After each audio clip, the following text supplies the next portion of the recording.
இப்போ தான் நம்ம சேனலுக்கு நீங்கள் முதல் முறையாக வரீங்கன்னா தயவுசெய்து கீழே இருக்கிற ரெட் கலர் சப்ஸ்கிரைப் பட்டன் அழுத்தி சப்ஸ்கிரைப் பண்ணிக்கோங்க. கூடவே அந்த பெல் பட்டன் அழுத்தி ஆள்னு கொடுத்துக்கோங்க. அப்போ தான் நம்ம போடுற வீடியோ உங்களுக்கு தினமும் கிடைக்கும். சரி வாங்க இப்போ நம்ம வீடியோக்குள்ளே போகலாம். கணவன் கடலுக்கு மீன்பிடி தொழிலுக்கு போன நேரத்தில் கள்ளக்காதலனால் கொலை செய்யப்பட்டிருக்கிறார் குமரி மாவட்டத்தில் பெண் ஒருவர்.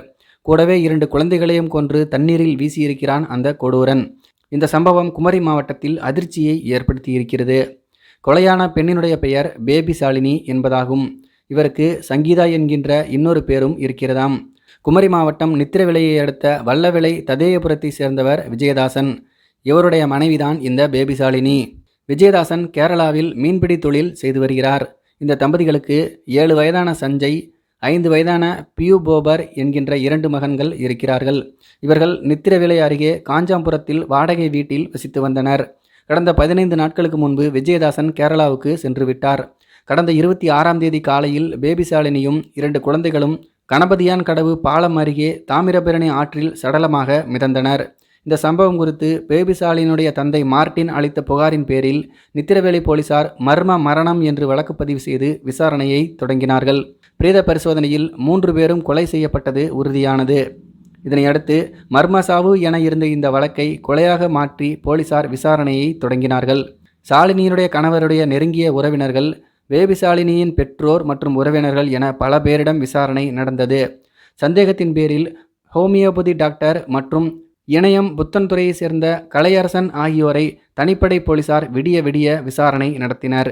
அப்போது கலையரசனிடம் நடத்திய விசாரணையில் அவர்கள் 3 பேரையும் கொலை செய்ததை அவர் ஒப்புக்கொண்டார். அவர் அளித்திருக்கக்கூடிய வாக்குமூலம் போலீசாரையே மிரள வைத்துவிட்டது. அதாவது, வெளிநாட்டில் வேலை செய்து வந்த கலையரசன் தற்போது ஊருக்கு திரும்பியிருக்கிறார். அதன் பிறகு பேபி சாலினியுடன் அவருக்கு நெருங்கிய தொடர்பு ஏற்பட்டிருக்கிறது. 2 பேரும் பல தடவை தனிமையில் சந்தித்து உல்லாசமாகவும் இருந்திருக்கிறார்கள். பேபி சாலினியையும் குழந்தைகளையும் அடிக்கடி வெளியே அழைத்து செல்வதும் உண்டு. அதேபோல அருகில் மருத்துவமனை நடத்தி வரக்கூடிய ஹோமியோபதி டாக்டருடனும் பேபி சாலினிக்கு தொடர்பு ஏற்பட்டது. இதை கலையரசன் கண்டித்திருக்கிறார். ஆனால் அதை சாலினி கேட்கவில்லையாம். பேபி சாலினியுடன் கலையரசன் சேர்ந்து எடுத்துக்கொண்ட செல்ஃபி படங்களை அவருடைய நண்பர்களான கிளின்டன் பார்த்துவிட்டு சாலினியிடம் கூறி மிரட்டியுள்ளார். அவரை மிரட்டி தன்னுடன் உல்லாசத்துக்கு அழைத்துள்ளார். இதை பேபி சாலினி கலையரசனிடம் சொன்னாராம். திருமணம் செய்து கொள்ளும்படி வற்புறுத்தினாராம்.